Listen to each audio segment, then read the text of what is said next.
Hi, Facebook friends. Helen Arcantu here, CEO of the YWCA of Northern New Jersey. My pronouns are she, her, hers, and I'm so grateful to have this time with you today. As you know, it's that time of the month where we get together for some Share the Mic Now Power Chat. I could not be more thrilled to be with my co-hosts again. It never fails to have a great conversation when we're all together, and they always bring someone very, very fascinating to the party, and they have again tonight. So we're so looking forward to our conversation. And grateful to have Rona Vega, who is the founder and CEO of Parent Matters, with us as one of our co-hosts. She is, through her organization, providing educational tools and resources to families and children from marginalized communities that empower them to succeed. And also we have with us female entrepreneur Shalisa McNeil Burgess, who is the founder and CEO of Freya LLC, a company that creates beautifully designed bracelets that decrease the intensity of hot flashes for women experiencing menopause. And with that, today we have a fascinating guest. She is a strategy consultant and serial and social entrepreneur, advocate for intellectual property, social justice, inclusive innovation, and generational wealth, specifically with historically excluded communities. Janeya Griffin, who is the commercializer and now turned space revolutionist, is with us. She is an accomplished speaker, an HBCU STEM graduate, a member of Delta Sigma Theta sorority. I was waiting. I knew. Okay, I made a pause. I knew that was coming. She is the daughter of two formerly incarcerated individuals. At the young age of 16, she and her younger brother of 6 were introduced into the world of what it was meant to experience hardship, not knowing it would be the catalyst of really helping her fulfill her purpose 12 years later. 2 degrees and a certificate and a contracting job with the National Aeronautics Space Agency. Janeya's passion for problem solving and establishing connections would turn her into an award-winning lead technology transfer specialist and an executive board member for federal labs all over the country. After almost a decade at NASA, I mean, how many people can say that, by the way, that work there? After almost a decade at NASA, she would take her expertise and create a consulting startup called The Commercializer, a strategic firm bridging the gap between resources and historically excluded communities, bringing to market independent inventor ideas and developing ecosystems and sustainability for marginalized communities and HBCUs. Her passion to help others does not stop there. In 2017, she helped to co-found and lead Concreates, a multi-award winning creative agency focused on changing the stigma and narrative behind how society views people with criminal histories and how people with criminal histories view themselves, turning her into now an award-winning strategist. In the wake of the pandemic, having found the projected wealth of communities of color to be zero, and in the next 30 to 40 years, she then transitioned all of her experience into disrupting the new space economy, received her master's in space leadership, business, and policy from Thunderbird School of Global Management, and then created Equity Space Alliance, which advocates and ensures the new space economy is diverse, equitable, inclusive, accessible through media resourcing, community building, and educational campaigns. Oh my goodness. I didn't realize you were going to read those. Well, I always say, and these ladies know that I always say this, we should read the whole thing because you did it all and you should stand and just soak it all in, because I know, we are just so grateful for all that you have done and all you continue to do, and that you're spending this hour with us to share some of what you've learned along the way. And obviously with that kind of bio, you have learned so much. And I think the thing that's so special about you, though, is that you don't keep it to yourself. You keep turning it over and sharing it back with others, clearly. So thank you. Thank you for having me. And welcome. I'm honored to be here. And Well, we you're must read welcome. the whole bio, because I think we often don't want to hear all that we've done, and you need to be reminded of how phenomenal. 100%. So, I actually, it's hard to know where to start and what to ask. There's so much about your bio that's so fascinating to me. Um, I guess my the place I guess to start would be that, obviously you've taken a life, growing up that, had some hardships and challenges, and yet the bio that I just read, one would not connect that with the upbringing that you had. Um, and I'm just thinking about people that may be watching who are struggling or having a hard time. What is either a message that you could send them or something that you learned Mm. that helped you with that evolution from point A to, and I can't even say point B, because I think at this point, based on anything we read, we're already at like point X. But you've done so much. But how did you? And it's not even an evolution. It sounds like it's a revolution. What you've done.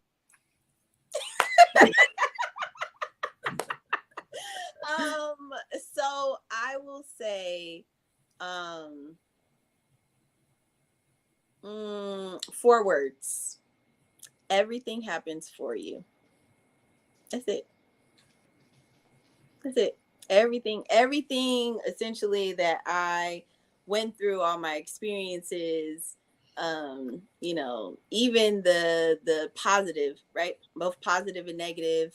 Um, Everything just happened for me. It didn't happen to me. And I think once I was able to understand that everything was always going to be okay, like it didn't matter what happened. Like I really got to experience a level of peace where I was just like, okay, all right, let's just this is just happening.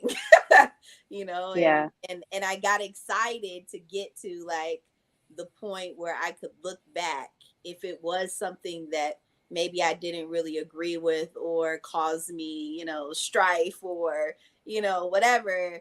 I would always in that moment get excited to the point where I would say, I can't wait until I get to the point where I look back on this and I say, I'm grateful that this happened. And so it is always about having gratitude in those moments where the world is burning around you, right? Like, how can you sit still and listen in the midst of chaos so that you can really fine tune and start to focus on where you need to go, or what message is being communicated to you, or what you need to pull from that situation.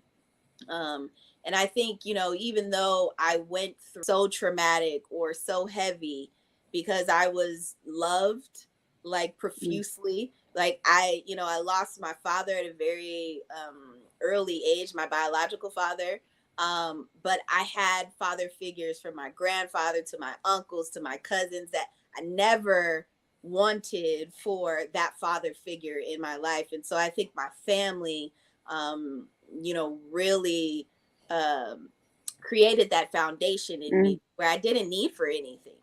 So yes, it on paper it sounds like, oh my gosh, like you have this like horrible life, and it was a hardship, but I was a kid. I was having fun. Like I was a track athlete, basketball athlete. Like, I did tennis, I won awards, and, just I think people tend to make do with what they have.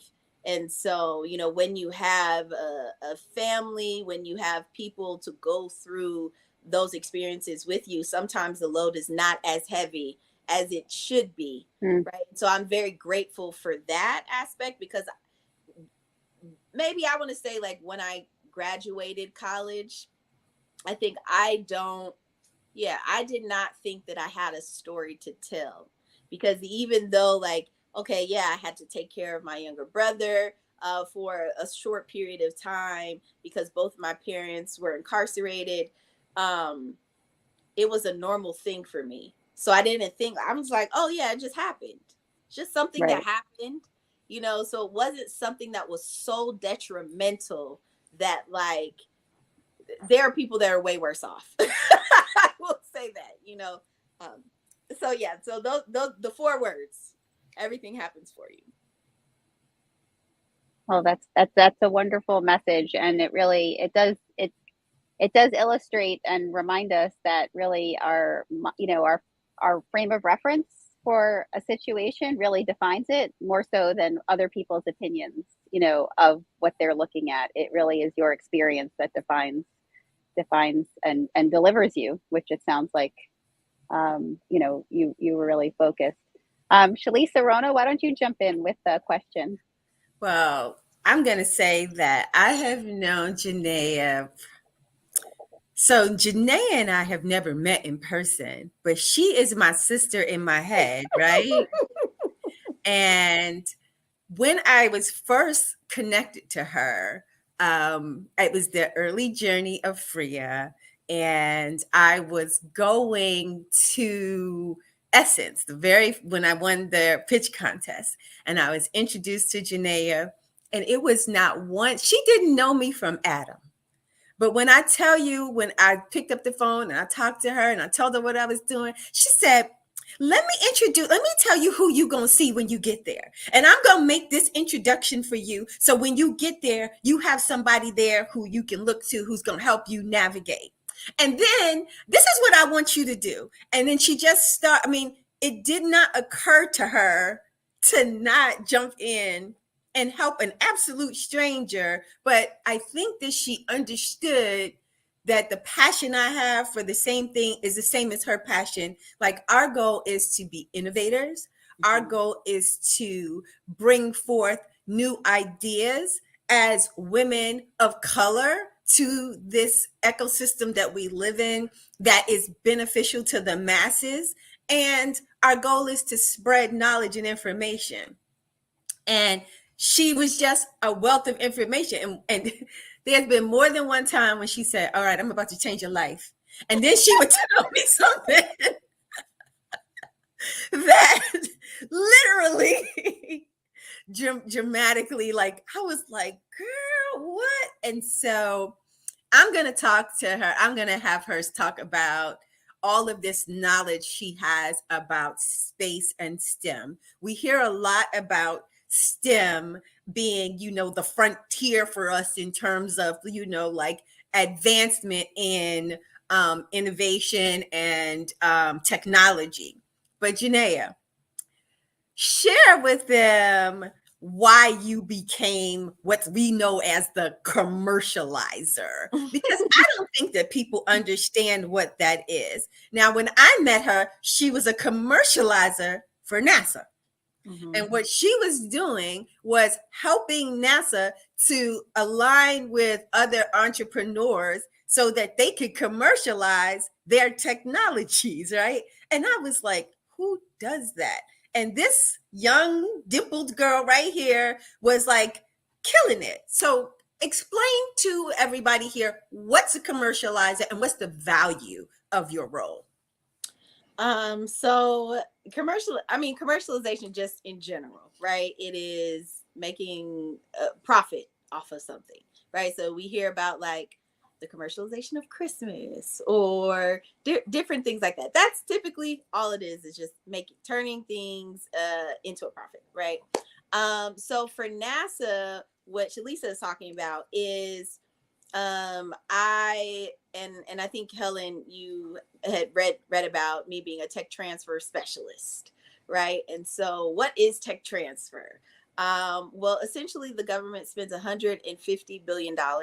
And you could probably quote me on that. I'm not exactly too sure, or fact check that number because it may have increased, but they spend $150 billion on research and development, just on R&D, every year.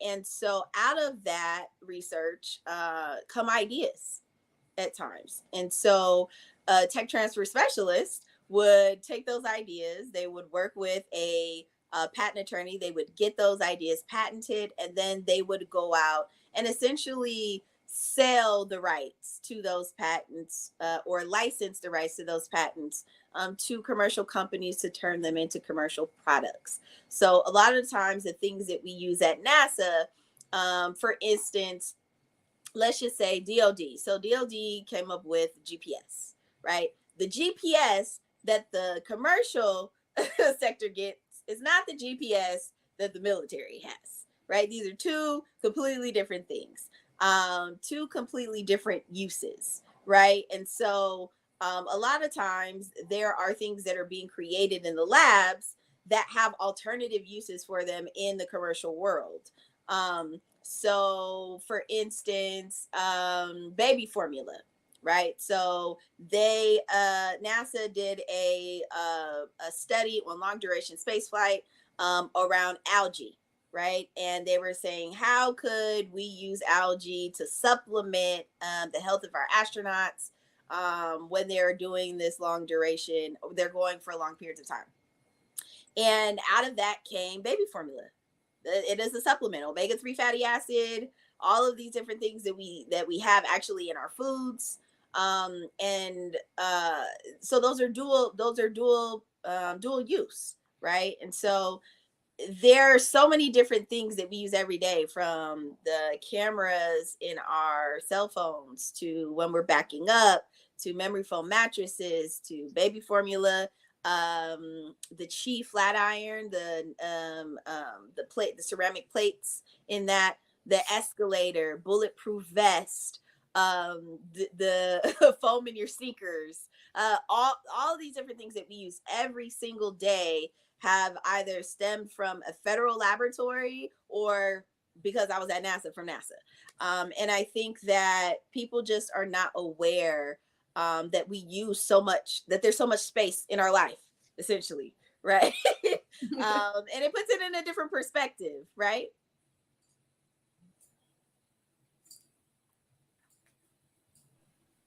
It sure does. It sure does. It's so wild to hear you talk about all of these things, I know. because obviously they're so ingrained in our daily lives, but we don't even think about where they came from, and how they got to us the way they do. That's true. That's true. I have a question. I'd love to jump in. So, Janeya, so I know you're a recent graduate, right, with your master's in from Arizona State University, the Thunderbird School of Global Management. Wow, Yeah. with a specialization in space leadership, business, and policy. Can you talk more about this experience and how the name space economy, the new space economy, actually will help shape the future for many marginalized women? That is a that's a lot. I left NASA April 2021, and decided that I wanted to get into the politics of space. Um, uh, directly after I left NASA, I ended up getting a contract with Baylor College of Medicine and their TRISH program. So TRISH is the Translational Research Institute for Space Health. They are a consortium of MIT, Baylor, and Caltech. They get funding from NASA through a grant to essentially put out solicitations to find non-traditional researchers that would be able to provide solutions for things that NASA is interested in, but maybe a little risque, right? But it's all centered around the health of astronauts in space, or space medicine, right? Because there's so many different avenues and aspects to that. And so they were interested in finding out how they could get more people of color to actually apply for this money, right? To basically do research and come up with these fantastic ideas that NASA could then use for the people that they're sending up there. And they didn't know how to do that. They were having challenges with actually reaching these communities. And so Commercializer put together a team, and we did a mixed method study for them where we surveyed folks, interviewed, and through like an actual instrument, got their insight around the barriers that existed for people of color as it pertained to them getting research for their funding, specifically around space and STEM, but space health and space medicine.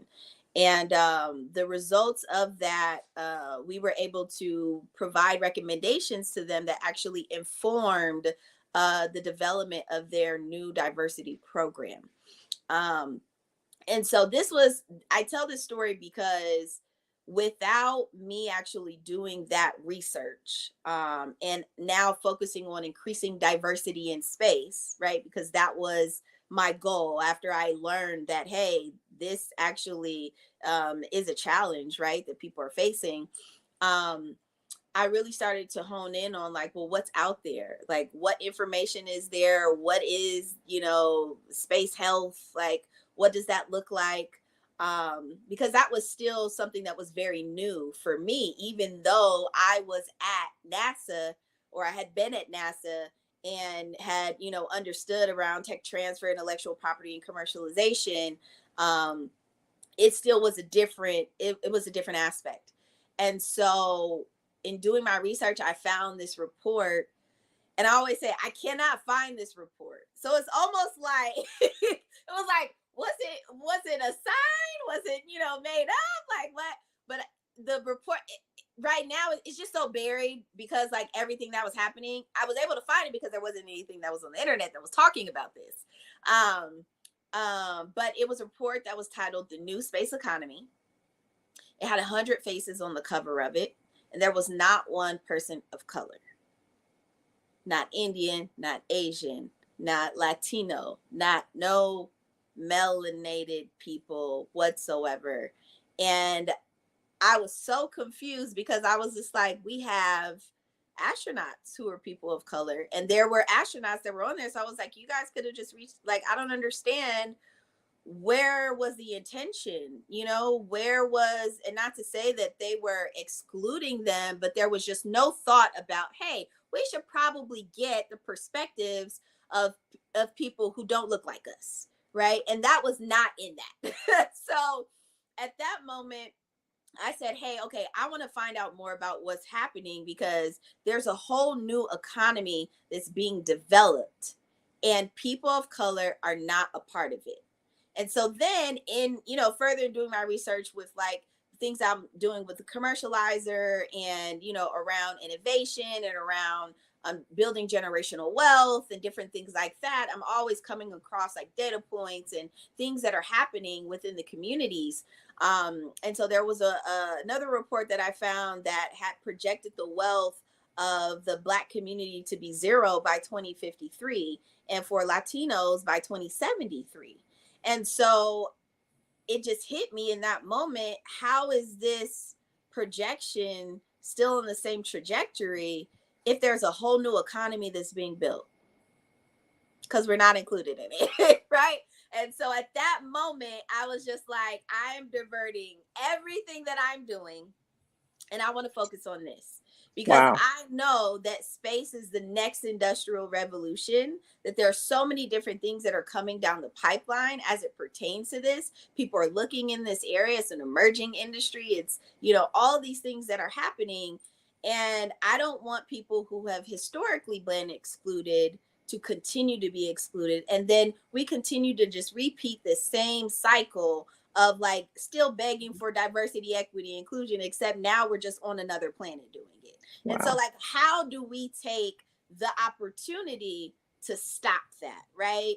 We know communities of color are the biggest consumers, right? When it comes to new things that are coming out and different things, but they get onto these trends when it becomes sexy, right? When it's, now it's on TikTok. Okay, now I'm going to get into it.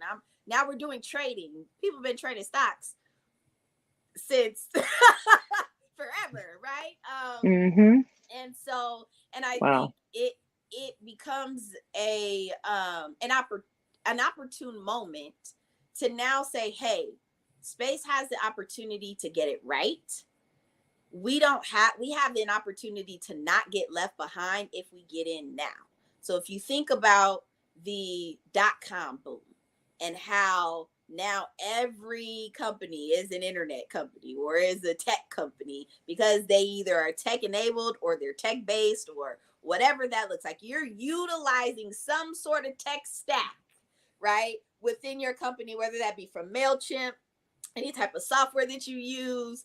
You're using your phones to do things, email. Like every company is on the internet. Every company is on the internet.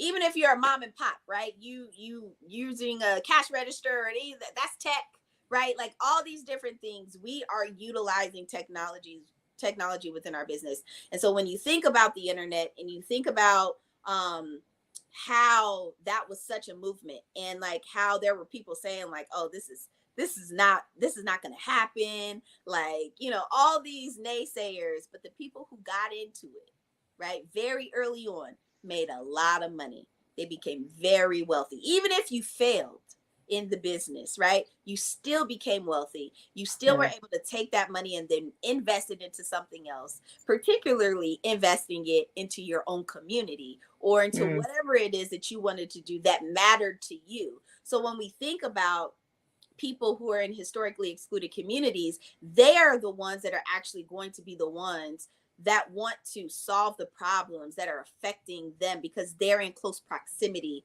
to those problems, right? They understand what the problems look like. They know how to manipulate it or what it's missing, what it might be lacking, or, you know, where the opportunities lie, where are the strengths, the weaknesses, the threats, right? And so it is imperative now that we're having the same conversation, except it's not about the internet, it's about space, right? And it's not just satellites and rocket launches and different things like that. So I really honed in on that.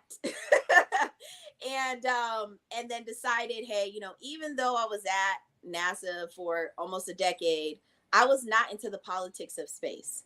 I was more so around economic development in a sense, right? I would sell the government's intellectual property in a nutshell. And so I didn't know what was going on. People would ask me like, oh, hey, did you see that rocket launch? And I'll be like, that's not my department. I'm not in that area, right? And so I really had to take a step back and be like, you are in a position, in a place that there's not too many people that look like you.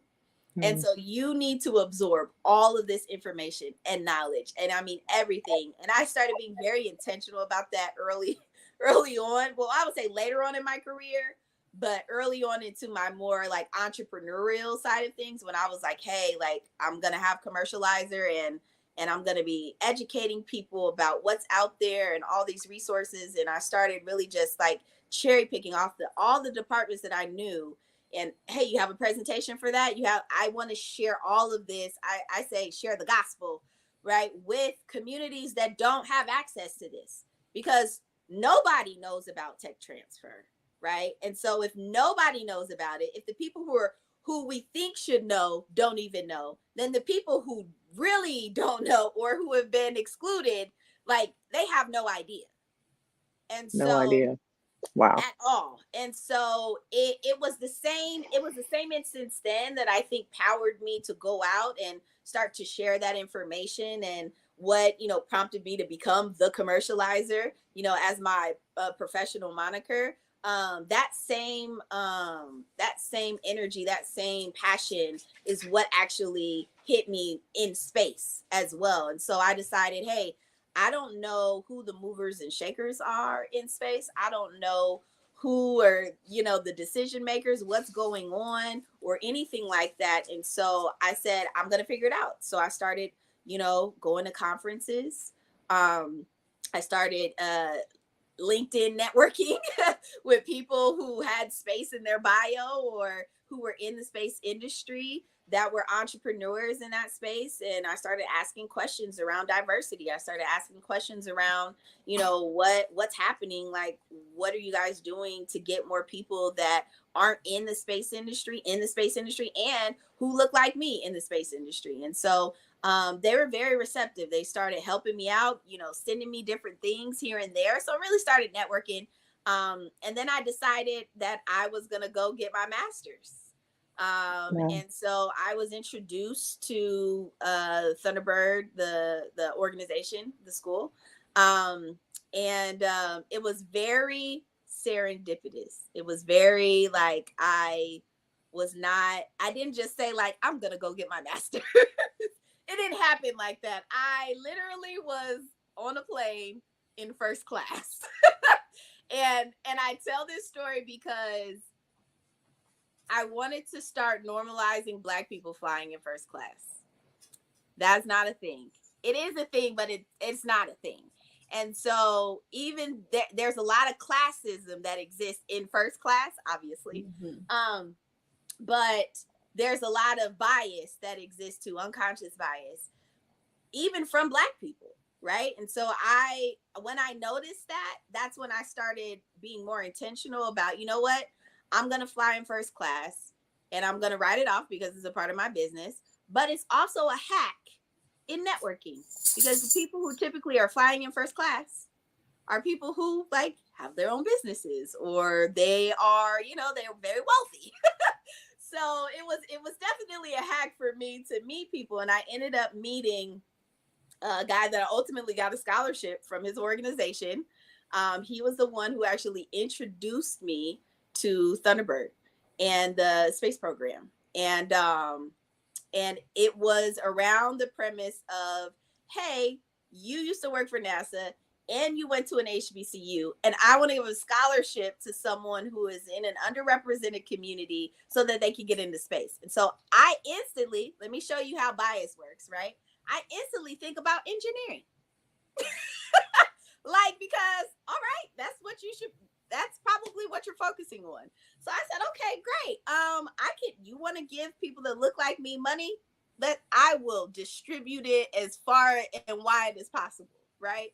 And so when he finally told me about the program, I said, I want the scholarship. Give the scholarship to me. And he was just like, that's not how it works. You have to apply. But, so I went through the whole application process. I went through the, applying to Thunderbird, and, I met everybody, and then I ended up getting the scholarship. And so it was a perfect fit. It was really great. But I would not have ever known about the program, A, if I hadn't flown first class, and B, if I hadn't left NASA to start my own business. Right. So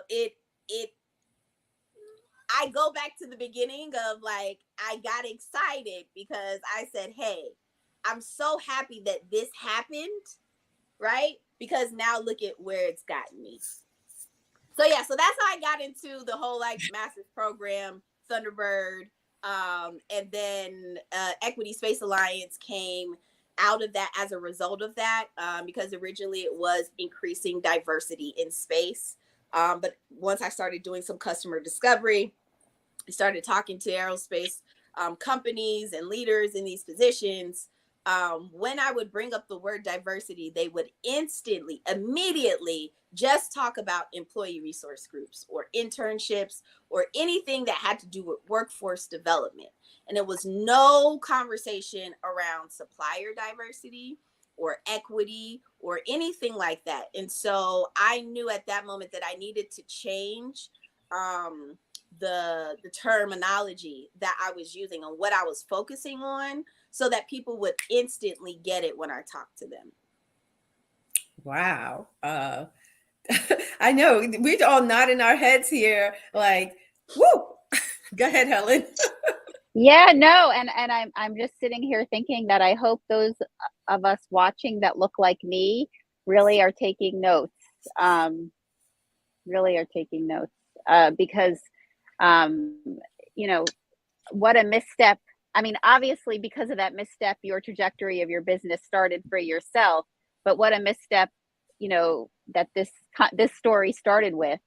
And it probably, was someone like me who, was pulling that 100 faces, together and, didn't, think that through, the importance of, being inclusive and having diversity involved from that piece. But, grateful and thankful that you have now, evolved to the point where you have your I just company, want you have your incredible. business, and you're making it a priority for sure. Rona, I'm sorry, would you want to say something? No, I was just blown away by everything you Yeah. said, and I just wanted to say thank you for taking a political seat at the table. You Mhm. know, thank you for that. And yeah, that was incredible because you could have taken this information and just kept going about your business and doing your thing.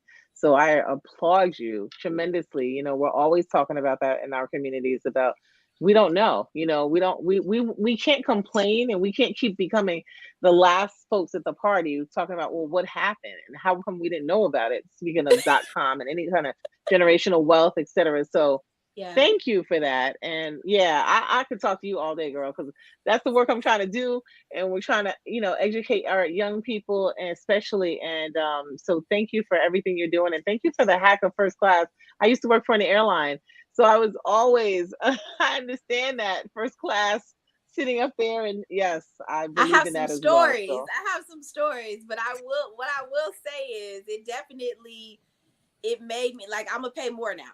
I am, and I don't care, and I'm gonna be very intentional about like paying it, because I've had people say like, "Oh, they just assumed that I was there because, oh, you fly for free," and I'm like, no, like I paid for the ticket. Like, oh, you got points, you got upgraded.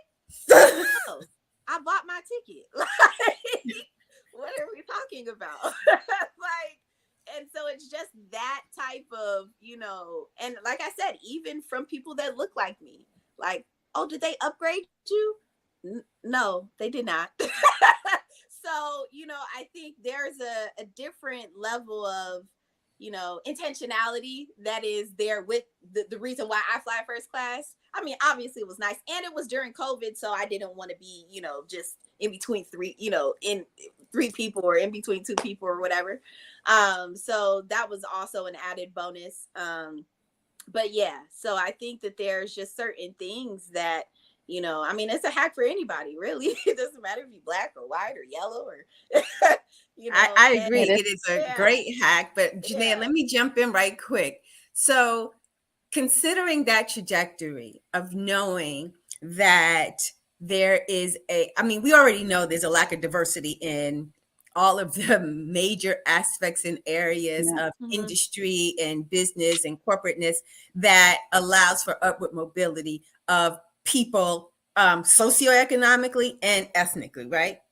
You see that lately, though, there's been quite the backlash against DEI. And even though it seems to be like starting to bud in what we would consider red states, that it's burgeoning. And what I noticed recently is that women of color who are DEI leaders are the one who are taking the brunt of the hit right Mhm. now in terms of the reversal of commitment to DEI. So, what would you say we need to do to combat the losses, to combat, the loss to the gain, right? So, we were making gains, Mhm. but without our presence in these offices, where we are the voice of like, hey, pay attention to this. Because I think part of the lack of diversity in things is just like you get used to who you're comfortable with because you're comfortable with what you're familiar with, right?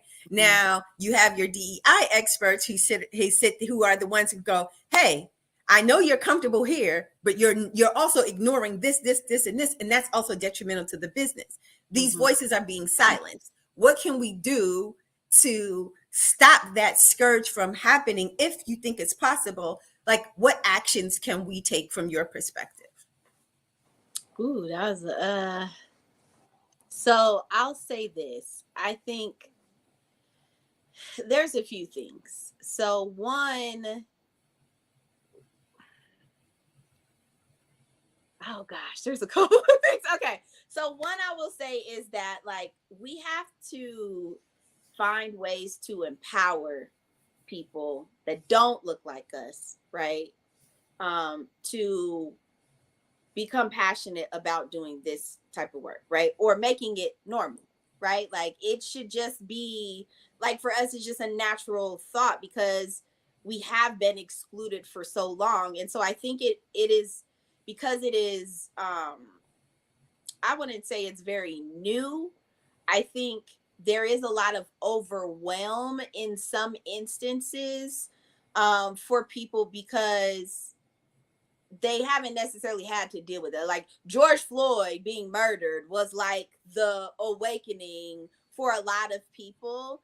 And, you know, that's very new for them to now come to grips if they haven't already, right? If it took George Floyd being murdered, you know, for people to finally say or take, you know, responsibility or whatever, say, hey, this is, you know, my role in this, and I want to apologize for what happened, or even if they didn't do anything, I want to apologize for, you know, my privilege. And these are all things that, you know, I've heard, right? It's still overwhelming, right? And so I think, yes, these are things that should already be happening. We should already be doing this. You know, our fight and our struggle is exhausting for both sides, right? Because on one side, I don't know what to do. On the other side, I don't know what to do, right? And so on both sides, we're expecting the other to know what to do at the end of the day, if we're really looking at it like that. I think that when you have proximity to something, or when you're put in proximity to something, that changes how you think about it, how you look at it. And so this could be from anything, not necessarily just a diversity, equity, inclusion lens, but also from an experiential lens, right? If I don't have a background, or if I don't have any type of exposure to something, I know nothing about it. If I've never seen it, I've never heard it, I've never seen somebody else that was doing it, I know nothing about it until I've been exposed to it, right? Or until my proximity, you know, we've closed that proximity gap. And so I say this all the time, even when it comes to STEM things, right? Representation matters. See, having somebody that looks like, you know, that child or that person that is doing that thing, excuse me, or being successful in that, changes, you know, how they approach the situation, how intentional they are about it, you know, if they will share that knowledge or whatever that looks like. And so I think it always is going to come down to, how do we empower somebody else to do the same work that we're doing, so that it's everybody that's doing it, and it's not just one side versus the other. Like, oh, okay, so Black people are the only ones that's doing DE&I work, and so now we're exhausted.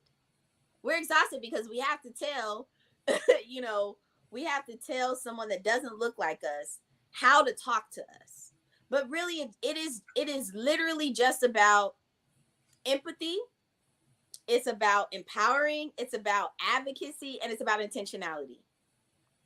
So if we can have all four of those things, then I think we would be much better off, because you will see that the people who are in close proximity to people who struggle the most, right? So, and it doesn't even necessarily have to be racial, right? It can, let's talk about disabled, right? Let's talk about disability, accessibility, right?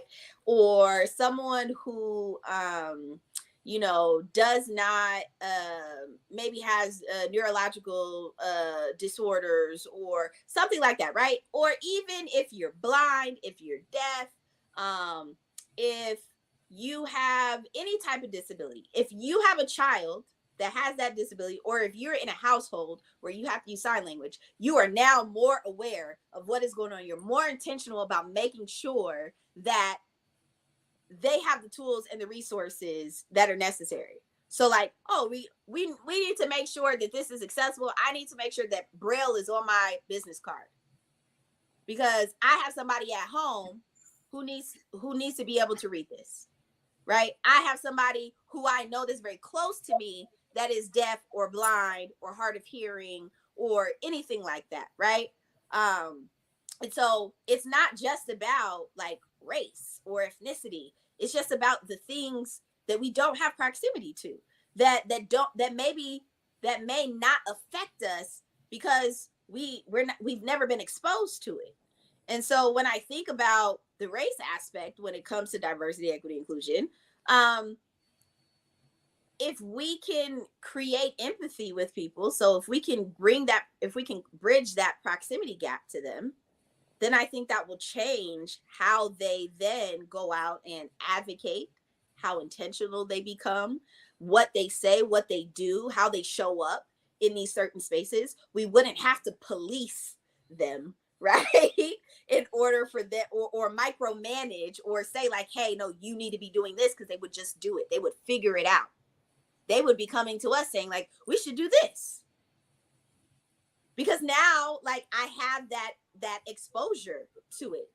I may not have lived it, right? But now I have this experience, right, where I see these things that are happening, and I know that this is not right. Because I have a friend that has experienced it. So now it's more so like at the front of my mind to make sure that nobody else is doing the same thing or having to go through this. And I think because it's innate in us, and because these are our lived experiences, it's something that just comes very easy for us. And it's like, hey, you should know this. Why is this something that you don't know? Right? And it's the same for even our careers, right? Me being at NASA, like, or me thinking about tech transfer, commercialization. How do you not, what? You don't know this, right? And so I think it is going to take all of us to kind of take a step back and understand, that we're still dealing with people and humans, and people have emotions, and, they have all of that. And in order to navigate in a space safely, you have to create a safe environment, right? And then you also have to be able to communicate to people and receive, what may not be working, and not want to attack or like, because you're afraid, or you're scared, or you're experiencing the secondary emotion, and you don't know how to manage your emotions. So then the only thing that comes out is anger or hate, or, all the things. I always say that it is not that people are innately racist, it is that they are fearful. That's a great way to end this, isn't it? I was just going to say, I mean, and also, and Shalisa and Rona know, I mean, the very premise of why we have this show is exactly what you talked about. It really is about exposure, and, trying to make sure that, more people that look like me understand, what their role is in creating equity and diversity. And that really is something that we actively have to take part in as well. So you really did. I mean, I know we all have more questions, and there's always more to say, but you wrapped it up so nicely there. I hesitate to do anything but say thank you so much for all that you have shared with us. I know I feel very inspired.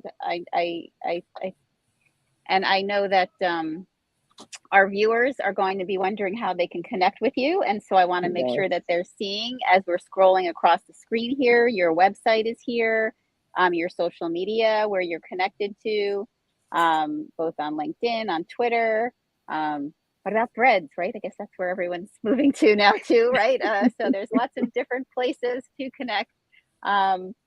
And we hope that you all continue to stay connected and be watching the what comes next, because I know that there's more to come, because you're going to keep flying first class, and you're going to keep making new connections, and new chapters will come for you that we will just be watching very closely.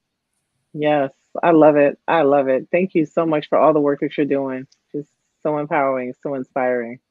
Thank you. And Thank you, I just have to say that Janeya is a huge part of the reason why my SBIR got approved, because she helped walk me through it. And, the ideas that I couldn't think of because I'm too close to it. She's like, you didn't think about this. Okay, we're going to come from this perspective. Well, let's include the war fighters, like just the language and terminology. And for us to have gotten that far, it required that team and that expertise.